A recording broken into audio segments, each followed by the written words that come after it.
வணக்கம் சார். ஆ, அதிமுக கொடி, சின்னம், லெட்டர் பேட் உள்ளிட்டவற்றை பயன்படுத்த பன்னீர்செல்வத்திற்கு விதிக்கப்பட்ட இடைக்கால தடையை நிரந்தரமாக்கி சென்னை உயர்நீதிமன்றம் இப்போ உத்தரவிட்டிருக்கு. இதை எப்படி சார் பாக்குறீங்க? என்னை பொறுத்தவரை இது போன்ற தீர்ப்புகள் ஆச்சரியம் அளிக்கிறது, அதிர்ச்சி தருகிறது. ஒருவேளை இரட்டை இலைக்கு ஓட்டு போடக்கூடாதுன்னு கூட நீதிமன்றம் ஓட்டு போடுகிற உரிமை கூட எங்களுக்கு கிடையாதுன்னு சொல்றது கூட வாய்ப்பு இருக்கும்னு தோணுது. அஹ், எனக்கு இந்திய விடுதலைக்கு பிறகு இது இந்திய நீதிமன்றங்கள்ல மிக மிக சாதகமான அதிகமான தீர்ப்புகளை பெற்ற ஒரே அதிர்ஷ்டசாலியா எடப்பாடியை பார்க்கிறோம் நாங்க. ம். அவருக்கு கிடைக்கக்கூடிய வாய்ப்புகளும் சந்தர்ப்பங்களும் ஆச்சரியம் தருகிறது, அதிர்ச்சியை தருகிறது. ஆனாலும் இது ஒரு ஜனநாயக படுகொலையாகத்தான் நான் பார்க்கிறேன். தேர்தல் நடைபெறும் இந்த காலகட்டத்தில் இப்ப இந்த ஒரு தீர்ப்புன்றது ஒரு ஓபிஎஸ்க்கு இது ஒரு பின்னடைவா இருக்குமா சார்? இதெல்லாம் மக்கள் பார்க்கறாங்க. எடப்பாடிக்கு என்னை பொறுத்தவரை மிகச் சரியான தீர்ப்பை எழுதக்கூடிய மாடமா மக்கள் மன்றம் இருக்கும்னு நான் நம்புறேன். அவருக்கு சரியான பதிலை மக்கள் மன்றம் தரும். அது இதுவரை நீதிமன்றங்கள், தேர்தல் ஆணையங்கள் போன்ற இடங்களில் கிடைத்த ஆதாயங்களுக்கு நேர் எதிரான மாறுபட்டதாக அமையும் என்று நான் நம்புறேன். ஏனென்று சொன்னால், ஒரு உட்கட்சி ஜனநாயகத்தை நான் அனுமதிக்க மாட்டேன், போட்டியை அனுமதிக்க மாட்டேன். என்னை ஏற்றுக்கொள்வதை தவிர எல்லோரையும் நீக்குவேன். என்னை ஏற்றுக்கொள்ளாதவர்கள் வேட்டி கட்டக்கூடாது, பேண்ட் போடக்கூடாது, கொடி கட்டக்கூடாது. நல்லவேளை என்னை எதிர்ப்பவர்கள் உயிரோடு இருக்கக்கூடாதுன்னு சொல்லி ஒரு தீர்ப்பை வாங்காம இருந்தா சந்தோஷம். அப்படி ஒரு தீர்ப்பு கேட்டார்னா ஒருவேளை எங்களுக்கு எல்லாம் மரண தண்டனை கொடுத்தாலும் கொடுப்பாங்கன்னு நினைக்கிறேன். இது ஒரு ஜனநாயக படுகொலை சகோதரர். ஒரு கட்சி தனக்கான உட்கட்சி தேர்தலை நடத்துகிறது, தொண்டர்கள் தேர்வு செய்கிறார்கள். 6 வருடத்திற்கு ஒருங்கிணைப்பாளர், இணை ஒருங்கிணைப்பாளர் என்கின்ற உத்தரவை தொண்டர்கள் கொடுக்கிறார்கள். தேர்தலை நடத்தி முடித்து விட்டு 2 வாரத்துக்குள்ள அந்த தேர்தல் செல்லாது என்று நடத்தியவரே அறிவிக்கிறார். விவாகரத்து செய்வதற்கு எதுக்கு திருமணம் பண்ணணும்? அதுபோல தொண்டர்களுடைய தேர்வு 2026 வரை இருக்கா இல்லையா? ஒருவேளை இன்னைக்கு எம்பி எலெக்ஷன் நடக்குது, 5 வருஷத்துக்கு மக்கள் ஓட்டு போட்டு தேர்வு செஞ்சிடுறாங்க. ஓட்டு போட்ட மக்கள்ல ஒரு குறிப்பிட்ட பேர் சேர்ந்துக்கிட்டு 3 வருஷம் போகுது இந்த எம்பிக்குன்னு சொன்னா நீதிமன்றம் ஒத்துக்குமா?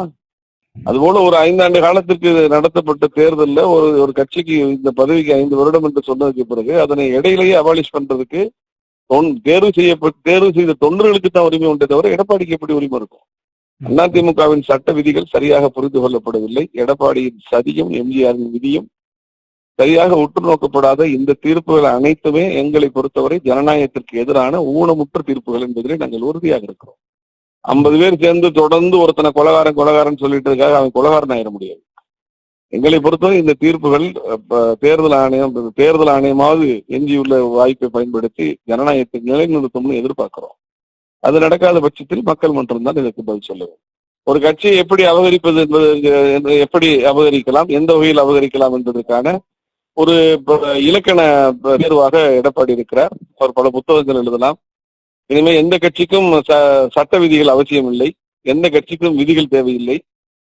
விதிகள் இல்லாமலே கட்சிகளை நடத்தி கொள்ளலாம். வல்லொன் வகுத்ததே வாய்க்கால், இயன்றவன் இருப்பவன் ஒரு கட்சியை அபகரித்துக் கொள்ளலாம் என்பது எடப்பாடி எழுதியிருக்கக்கூடிய முன்னுரை. அதனை இந்திய தேசம் பின்பற்றுமானால் இந்த நாட்டில் ஜனநாயகம் செத்தொழிந்து விடும். நீதிமன்றங்கள்ல தொடர் பின்னடைவு, கூட்டணி பேச்சுவார்த்தைகள்ல எந்த விதமான முன்னேற்றமும் ஏற்படல. இது எப்படி சார் பாக்குறீங்க? இதுக்கப்புறம் ஓபிஎஸ் இப்போ ஒரு சில அரசியல் விமர்சகர்கள் என்ன சொல்றாங்கன்னா, OPS political life is almost ஃபினிஷ்ட்னு சொல்றாங்க. There is no last page for political calendar ஒரு சொலவடை உண்டு. அரசியல் பக்கங்களில் அரசியல் கேலண்டர்ல கடைசி பக்கம் கிடையாது. ஒருவருக்கு அரசியல் எந்த அளவுக்கு இருக்கணுன்றத மக்கள் தான் தீர்மானிப்பாங்களே தவிர எந்த நீதிமன்றங்களோ அல்லது தனிப்பட்ட நபர்களுடைய இருப்போ, கையிருப்போ, கரன்சியோ முடிவு செய்ய முடியாது. அவர் மக்களை சந்திக்கணும். அது அவர் செய்ய வேண்டிய, அவர் எடுக்க வேண்டிய முடிவு அவருடைய தன்னம்பிக்கையை பொறுத்து இருக்கிறது. ஆனால் எங்களை பொறுத்தவரை, நாங்கள் ஓபிஎஸ்ஐ ஆதரித்த எங்களை பொறுத்தவரை, நாங்கள் விரும்பியது ஜனநாயகம், டெமோக்ரசி. ஒரு கட்சியை உருவாக்கிய தலைவர் இப்படித்தான் இந்த கட்சி நடத்தப்பட வேண்டும் என்று விதிகளை வகுத்து கொடுத்திருக்கிறார். அந்த விதிகளை 33 வருடங்கள் அந்த புரட்சித் தலைவருக்கு பிறகு கட்சியை நடத்திய அம்மா மாற்றவில்லை. ஆனால் எடப்பாடி என்கிற ஒருவர் தனக்கு ஏற்றாற்போல் விதிகளை மாற்றுகிறார். மாற்றக்கூடாது என்று எழுதப்பட்ட சாசனத்தை மாற்றுகிறார். மாற்றியதை அனைத்தும் எல்லா இடத்துலையும் சரி சரி சரின்னு சொல்லிட்டு இருக்காங்கன்னு சொன்னா, எங்களை பொறுத்தவரை நான் அதுதான் சொல்றேன், இது நீதிக்கு தான் பின்னடைவை தவிர எங்களுக்கு பின்னடைவாக நான் எடுத்துக்கிறேன். இது நீதிக்கு பின்னடைவு. நாளை இதே சூழல் பிற கட்சிகள்ல நடக்கும். ஒவ்வொரு கட்சிகளையும் 2ஆம் நிலை தலைவர்கள் இருப்பாங்க, ஜனநாயகத்தை வலியுறுத்துவாங்க, அவங்கள நீக்குவாங்க, அபகரிச்சுப்பாங்க. ஸோ அபகரிப்புகளுக்கு எடப்பாடியினருக்கு வழங்கப்பட்டிருக்கக்கூடிய தீர்ப்புகள் எதிர்காலத்தில் முன்மாதிரியாக கூடும். அது ஜனநாயகத்திற்கு ஆபத்து. சார் இப்போ நீங்க சொல்ற மாதிரி இப்ப மக்கள் மன்றத்துல அவர் நிரூபிக்கணும் அப்படின்னா, அவர் மக்களை போய் சந்திக்கணும், அவர் பிரச்சாரங்களுக்கு போகணும் அப்படின்னா, இப்ப தேர்தல் காலகட்டத்துல அவருடைய செயல்பாடுகள் ரொம்ப வீரியமிக்கதா இருக்குதுன்னு நினைக்கிறீங்களா சார்? இதுல என்னை பொறுத்தவரை எடப்பாடியினுடைய நீதிக்கு புறம்பான நடவடிக்கையும் தவறு, ஓபிஎஸ் வேகமற்ற மிதவாத தன்மையும் தவறாகத்தான் நான் பார்க்கிறேன். எடப்பாடிக்கு ஏற்ற வகையில் தன் அரசியல் நகர்த்தல்களை ஓபிஎஸ் செய்யவில்லை என்கிற வருத்தம் எங்களுக்கு இருக்கிறது. அதுல எனக்கு நிறைய வருத்தம் இருக்கு.